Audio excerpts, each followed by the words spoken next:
Hello people, ఈరోజు recipe గోంగూర నిలవ పచ్చడి. ఇది నేను చేస్తున్న రెసిపీ కాదు, మా అమ్మ చేస్తున్న రెసిపీ. మా అమ్మ చేసే పచ్చళ్ళకి, కర్రీస్కి నా ఆఫీస్లో చాలామంది ఫ్యాన్స్ ఉన్నారు. నా ఆఫీస్లోనే కాదు, మా ఫ్యామిలీలో కూడా చాలామంది మా అమ్మ చేసే పచ్చళ్ళు అంటే చాలా ఇష్టం. మా అమ్మ వంటలన్నీ బాగా చేస్తారు. ఒకవేళ మీకు ఈ పచ్చడి నచ్చినట్టయితే నేను మా అమ్మ రెసిపీస్ అన్నిటికీ కలిపి ఒక సిరీస్లా చేస్తాను. సరే, మనం ఈ గోంగూర పచ్చడి ఎలా చేసుకోవాలో నేర్చుకుందాం. ఫస్ట్ గోంగూరని బాగా కడుక్కొని దాంట్లో వాటర్ ఏం లేకుండా బాగా ఎండపెట్టుకోవాలన్నమాట. తర్వాత ఒక కడాయి పెట్టుకొని అందులో కొంచెం ఆయిల్ వేసుకోవాలి. ఆయిల్ కొంచెం హీట్ అయినాక మనం శుభ్రం చేసి పెట్టుకున్న గోంగూరను అందులో యాడ్ చేసుకోవాలన్నమాట.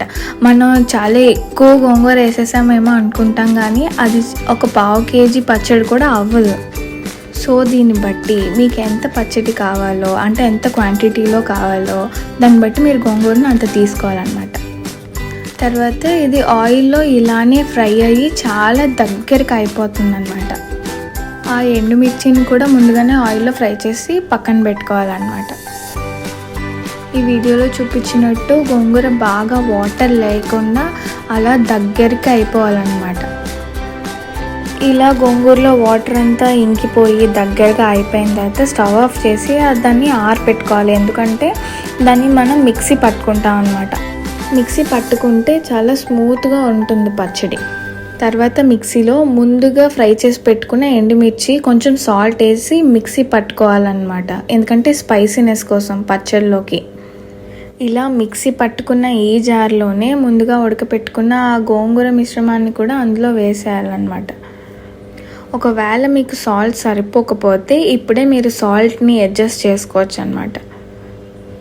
ఇదంతా బాగా మిక్సీ పట్టేసుకున్న తర్వాత దీన్ని మనం ఇప్పుడు మళ్ళీ తాలింపు వేసుకోవాలి. తాలింపుకి ఒక కడాయి పెట్టుకొని అందులో కొంచెం ఆయిల్ ఎక్కువగానే వేసుకోవాలన్నమాట. ఎందుకంటే పచ్చడి బాగా నిల్వ ఉండడాలంటే ఆయిలే వేసుకోవాలి ఎక్కువ. ఇక్కడ మా అమ్మ ఫ్రీడమ్కి ఫ్రీ అడ్వర్టైజ్మెంట్ చేస్తుంది. ఆయిల్ బాగా హీట్ అయిన తర్వాత వెల్లుల్లి రెబ్బల్ని చిన్న చిన్నగా కట్ చేసుకొని ఆయిల్లో వేసుకోవాలన్నమాట. అవి ఆయిల్లో ఎంత ఫ్రై అయితే పచ్చడికి అంత టేస్ట్ వస్తుంది.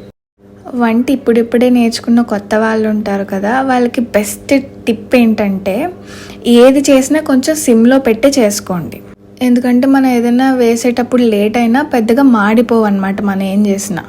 ఇలా కొంచెం వేగిన గార్లిక్లో ఆవాలు, జీలకర్ర, కరివేపాకు, కొంచెం ఎండుమిర్చి యాడ్ చేసుకోవాలన్నమాట. ఇవి కూడా కొంచెం ఆయిల్లో ఫ్రై అవనివ్వాలి బాగా. ఇలా ఆయిల్లో బాగా ఫ్రై అయిన తర్వాత మనం ఏదైతే మిక్సీ పట్టుకున్నామో ఆ మిశ్రమాన్ని ఇందులో వేసేయాలి. ఇది కొంచెం ఆయిల్తో పాటు బాగా ఫ్రై అవనివ్వాలి.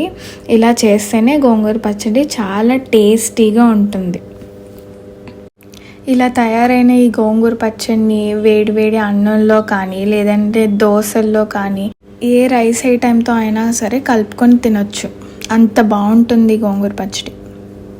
మా అమ్మ చేసిందని కాదు, కానీ పచ్చడి చాలా బాగుంది.